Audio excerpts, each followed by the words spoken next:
Good afternoon everyone, it's Nick here, and I'll be reviewing the brand new Undone, which landed a few days ago on Amazon. I must say Amazon are doing a really good job at the moment of creating some brilliant content. Netflix is unfortunately not doing so well, as you probably saw my last Island review, and the one before that, which was Another Life, and the one before that, which was Night Flight.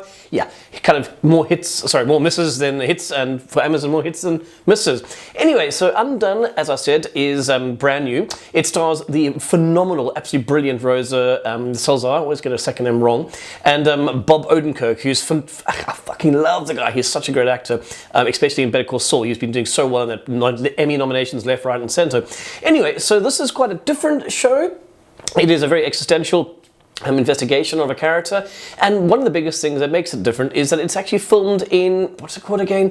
Rotoscoping. Basically rotoscoping is kind of tracing over a real video. Back in the day they would project a real video onto a plate, a glass plate, and the cartoonists would then draw around the character, and so for every frame you would get a person literally drawing around the shape of a person's body. So it really has quite a surreal, almost I suppose fantasia or fantastic fantasia feel to it, which is really fantastic. It stands out. It really is quite a different way of filming things.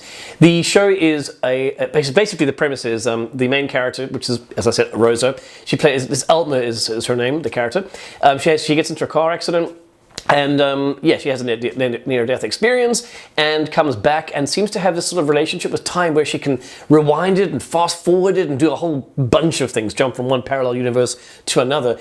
So you're not going to be seeing a lot of sort of Star Trek-y kind of stuff over here, okay? It's basically this, you know, it being in a room and then being able to move a pair of keys by jumping from this universe into another universe. In the other universe, the keys have moved. So it's not really you moving it, it's jumping into universes where the keys have been moved. So yes, it's quite a trippy take on time travel. The premise is that she comes back, she is able to talk to her dead father, and she wants to find out exactly what happened to the dad. Her dad died a couple of years beforehand in a car crash, and he's come back and said, look, you know, I was murdered, please help me find out what happened. So no more spoilers over there, don't worry.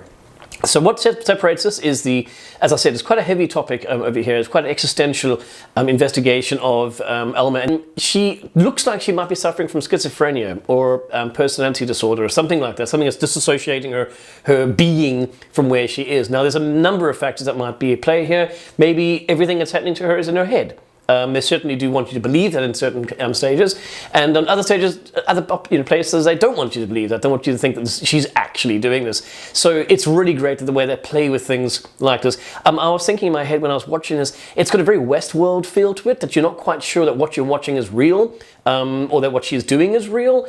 And you know, it leads you down one path, and if you watch it again, I'm pretty damn sure, I need to watch this again myself. They're quite short, they're only 20 minutes each. I think it's 8 episodes. So yeah, I mean, you'll be going in one direction and be thinking, what's going on over here? Is she just hallucinating this? Is she tripping up because she's having a bad relationship or bad fallout from, you know, her mother and her don't get on very well? Her sister, she doesn't get on well with. Her sister's basically perfect. She isn't. She thinks that she's a fuck up, and she plays that role to perfection. I must say, she's, like I say, Rosa's an amazing actress. The character though is really, really nuanced. She's brilliant. I mean, she's really well realized. At the beginning, I thought, my God, I'm going to hate her because she's this angsty and she hates everything around her. But you kind of find out why. And when you do find out why, you start feeling more and more for the character, especially as she goes through this sort of stage of, you know, enlightening and being taught by her dad how to basically manipulate space and time. So yeah, absolutely unique show. This is a 10 out of 10 for me. I don't do that very, very often. I see that I'm not the only person. A lot of people on Rotten Tomatoes, I think it's sitting on 100% right now on Rotten Tomatoes, 8.2 on IMDb. Everything about this worked for me.